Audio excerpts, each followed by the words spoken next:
요즘 온 나라가 뒤숭숭합니다. 이 국방부는 오늘 오후에는 그 일본 해상자위대가 우리 해군 함정을 향해 근접 비행을 했다고 하고, 이와야 다케시 그 일본 방위상은 저공 비행을 했다는 것은 정확하지 않다고 받아쳤습니다.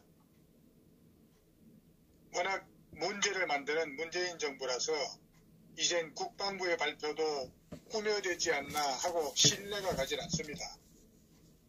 몇십 년 동안 신뢰받는 정부였는데 이 정권은 국민으로부터 불신을 심어놨기 때문이 아닐까 생각합니다. 자, 오늘은 그 양성태 전 대법원장 소식부터 전하겠습니다.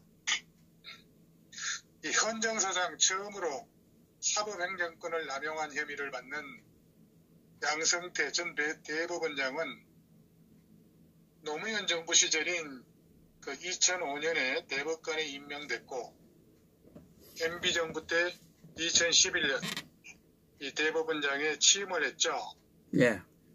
예, 그런데 오늘 그 구속영장 실질심사를 받기 위해서 변호인과 함께 서울중앙지법에 나왔고, 지금은 서울구치소로 이동했고, 신원 확인, 간이 신체 검사를 하고, 수의복을 갈아입고, 유치실에서 후배 판사의 결정을 기다리고 있습니다. 잠시 후면 결과가 나오겠죠.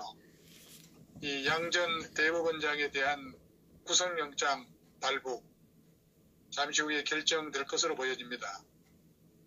이 대법원장이 받는 범죄 혐의는 일제 강제징용 소송하고, 그리고 그 전교조 법의 노조, 각종 그 재판에 개입했다는 이 판사 블랙리스트 작성을 해서 인사불이익을 준 혐의 등이라고 할 수 있겠습니다.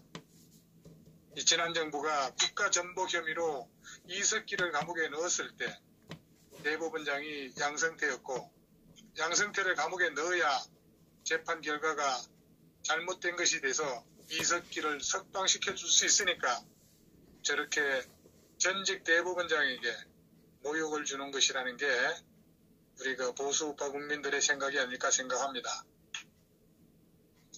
이 전교조 합보하고 이 통진당과 이석기 석방 등을 노린 그런 수작으로 분석이 됩니다. 관심 있게 지켜봐야겠죠. 검찰은 이 가운데서도 양 전 대법원장이 일제 강제징용 소송의 피고인인 전범 기업 측 변호인을 수차례 만나는 등 그가 의혹에 직접 관여한 혐의를 집중 부각할 것입니다. 이에 반해서 양 전 대법원장은 검찰이 주장하는 사법행정 남용 의혹은 실무진이 한 일이나 죄가 되지 않는다는 그런 입장을 견지할 것으로 보여집니다. 어쨌든 오늘 영장 실질심사는 98년에 그 검사로 인간해서 11년간 검찰에 근무하다가 한 10년 전에 판사로 전직한 서울중앙지법 명재권 영장정담 부장판사가 맡았는데, 앞서 그 고영한 박병배 이 대법관 그 자택 압수수색 영장을 발부한 바가 있죠. 그런데 그 지난달 고영한 전 대법관의 구속영장에 대해서는 공모관계가 소명되지 않았다며 기각을 한 사례가 있습니다. 아마도 오늘 그 양성태 대법원장이 구속되면 국민적 반감은 극에 달할 것이고, 불구속이 되더라도 후폭풍이 만만치 않을 것입니다. 어느 쪽이든 이 나라 사법부의 권위는 이제 바닥으로 추락하고 말았습니다. 그렇다면 문재인과 김명수 현 대법원장은 최악의 수를 둔 것이라 할 수 있습니다. 현재가 대통령을 말도 안 되는 그 8대 0이라고 하는 탄핵을 시켰던 종북 세력들이 양성태를 촛불로 협박해서 영장 발부시키겠다고 하는데, 이게 오늘의 헌재요 사법부라면 나라가 아니죠. 이러한 것을 바로 세우기 위해서라도 반드시 종북 좌파 정권은 종식되어야 합니다. 야당이 인정받으려면 잘못된 탄핵을 국민들에게 흡수하고 이런 사법부 혁명을 막아야지 국민들의 지지를 받는데, 실질적 자의경명으로 6.25 때 식자층을 완장찬 사람들, 이런 것들이 죽창으로 찔러 죽인 거와 뭐가 다르겠습니까? 이 전 정권에 충성하던 사법부가 죄인이라면 현 정권에 충성하고 있는 사법부도 이미 개혁에서 물 건너간 거겠죠. 진정으로 개혁을 잘 하려면 권력질 아래 사법부를 두지 말아야 합니다.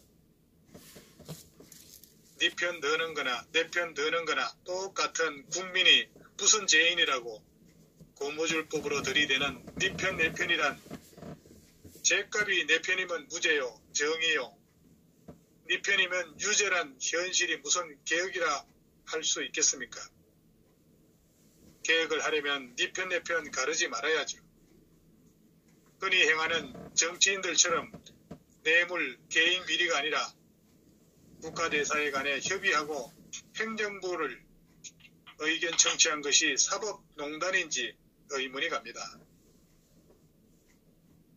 오히려 현 대법원이 일제징용 같은 가혹을 앞세워 성소 판결에서 아무런 효력도 발휘하지 못하고 일본과 외교 마찰을 일으키는 현실이 안타깝기만 합니다. 외교로 풀어가야 할 국가 간 문제를 국내 사법부가 성소 판결한 게 무슨 효력이 있겠습니까? 그렇다면 행정부가 국회와 타협하고 협조하면 입법 농단이라 하여 국회의장을 처벌해야 합니까? 우리가 아라비아 숫자 6을 보는 방향에 따라 부과되기도 합니다. 정권의 각도에서 변질되는 사안이라면 이건 인민재판하는 거와 뭐가 다르겠습니까? 곧 얼마 안 가서 9가 6이 되는 재판을 또 하지 않겠습니까? 참 서글픈 현실이 이어지고 있습니다.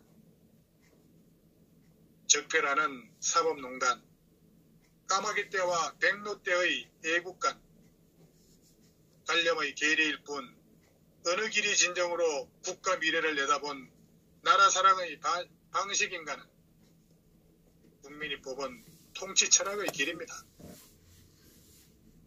천인공노할 가소로운 기업 법리로 이현령, 비현령 농간 부리면 철저히 부메랑이 될 것입니다. 민주주의에서 권력은 필요 없지만 권위는 불가결한 요소입니다. 부모가, 스승이, 지휘관이, 판관이 권위를 상실하면 그 사회는 무너지게 돼 있습니다. 이 정권은 그들이 추종하는 세력에게 아부하기 위해 나라를 망치고 있다고 볼 수 있습니다. 이 문제는 여기까지 하겠습니다. 예.